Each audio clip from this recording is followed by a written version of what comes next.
ਇਹ ਜੱਫੀਆਂ ਦਾ ਰਿਵਾਜ ਗਲੀ ਗਲੀ ਵਧਾ ਦਿਓ। ਵਪਾਰ ਆ ਉਹ ਅਸੀਂ ਕਹਿੰਦੇ ਵਧਣਾ ਚਾਹੀਦਾ ਜੀ। ਜੇ ਵੱਧ ਜੇ ਦੋਨੋਂ ਖੁਸ਼ਹਾਲ ਦੇਸ਼ ਹੋ ਜਾਣਗੇ, ਹੋਰ ਵੀ ਇਸ ਤੋਂ ਵੀ ਜ਼ਿਆਦਾ ਦੋਨੋਂ ਤਰੱਕੀ ਕਰਨਗੇ। ਇਹ ਸਿੱਧੂ ਸਾਹਿਬ ਇੱਥੇ ਆਏ ਸੀਗੇ, ਇਹ ਜੱਫੀ ਪਾ ਕੇ ਗਏ ਸੀਗੇ, ਤੇ ਉਸ ਤੋਂ ਬਾਅਦ ਇਮਰਾਨ ਸਾਹਿਬ ਨੂੰ ਮੈਂ ਵੀ ਕਿਹਾ ਸੀ ਆਪਾਂ ਮੈਂ ਇਮਰਾਨ ਸਾਹਿਬ ਨੇ ਵਜ਼ੀਰ ਆਜ਼ਮ ਨੇ ਜੱਫੀ ਪਾਈ। ਅੱਛਾ।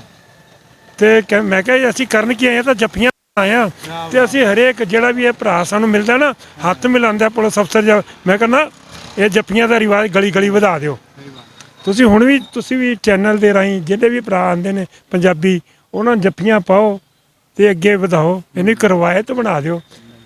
ਜਿਸ ਤਰ੍ਹਾਂ ਅਸੀਂ ਈਦ ਤੇ ਸਾਰੇ ਦੋ ਭਰਾ ਜੱਫੀ ਪਾ ਕੇ ਮਿਲਦੇ ਆ, ਇਸ ਤਰ੍ਹਾਂ ਪੰਜਾਬੀਆਂ ਵੀ ਪਾਓ।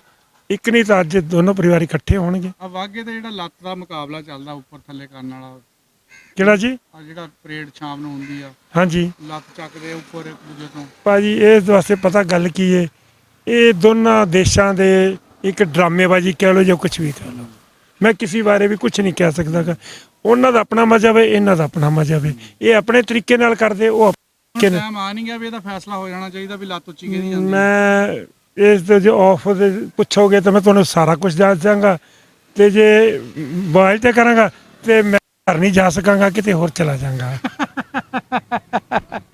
ਦੇਖੋ ਜੀ, ਬਾਬਾ ਜੀ ਹੁਣ ਦੀ ਗੱਲ ਤੋਂ ਬਾਅਦ ਇਹ ਅੰਦਾਜ਼ਾ ਲਗਾਉਣਾ ਕੋਈ ਮੁਸ਼ਕਿਲ ਨਹੀਂ ਹੈਗਾ ਕਿ ਆਵਾਮ ਕੀ ਚਾਹੁੰਦੀ ਆ।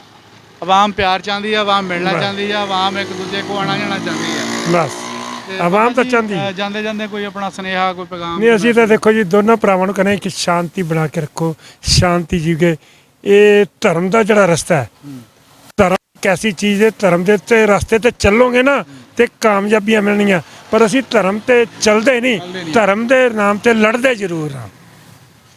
ਉਹ ਕਹਿੰਦੇ ਨਾ ਕਿ ਅਸੀਂ ਧਰਮ ਲਈ ਲੜ ਸਕਦੇ ਹਾਂ, ਮਰ ਸਕਦੇ ਹਾਂ, ਫਸ ਸਕਦੇ ਹਾਂ, ਪਰ ਧਰਮ ਤੇ ਚੱਲ ਨਹੀਂ ਸਕਦੇ ਆਪਾਂ। ਇਹ ਗਲਤ ਹੋ ਰਿਹਾ।